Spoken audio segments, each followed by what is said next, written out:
Hi, welcome back. This was supposed to be a video about friction stir welding. It's a technology that I'd seen years and years ago. I can't exactly remember when, but I think it was when they were manufacturing sections of the International Space Station, so it's got to be sometime in the 90s.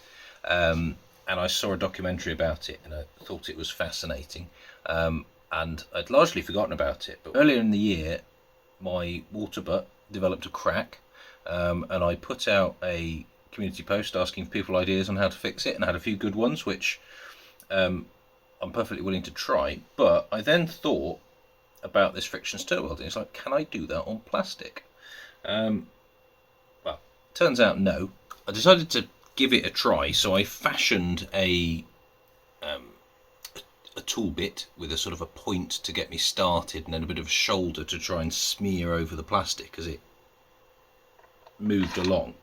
And yeah, it doesn't work on this sort of plastic. I mean, it may work on other sorts of plastic. This just didn't want to know. I then tried making a little collet. Oh, the collet thing worked fine to hold bits of 3D printer filament. I tried PLA and that definitely didn't work. I tried PETG and that kind of worked, but it just won't quite bond to this. This is PEHD, so high density polyethylene, and PETG is polyethylene tetraphthalate glycol or something. So they're similar, but perhaps not similar enough to bond together. So I'm now sort of back to where I was. You know, my idea doesn't work. So I thought I'd give the soldering iron a go, which was one of the suggestions. I did say I've tried doing this with plastic before and never had much success, but I have just had a bit of a go down here. This is the lid for the water butt, by the way, and it looks like it works fairly well on this material. That said, my reservation is that the melted section is going to be probably more brittle than the rest of it, and the fact that you've got a crack there means that it's probably likely to crack again, but it's worth a try. Fortunately, there's some surplus material on the bottom of this lid, so I was just going to trim a little bit of this off and basically weld it with the soldering iron with a bit of filler rod to try and beef it up a bit.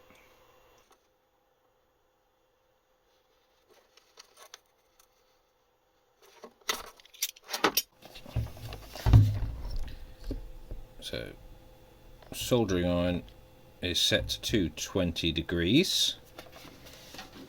The crack is just here on this rib, which makes it difficult to sort of repair with a patch behind it or something, because it's right. So what I'm going to do is try and fuse it in like that. I feel like that's not hot enough. Let's go for 240. Alright, cranked it up to 240. Soldering iron's pretty fast at responding, so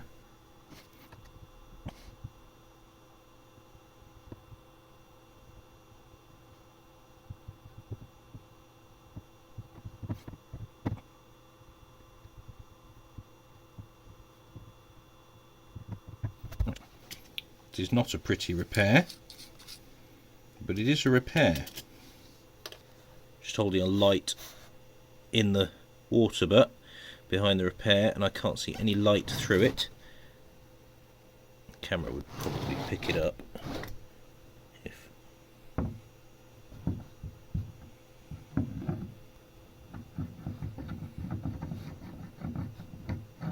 No, can't see anything. That's good.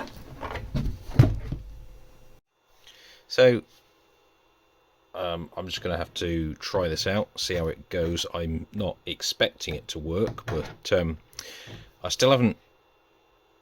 I'm still not happy with the idea of, say, epoxy. I think epoxy's too rigid.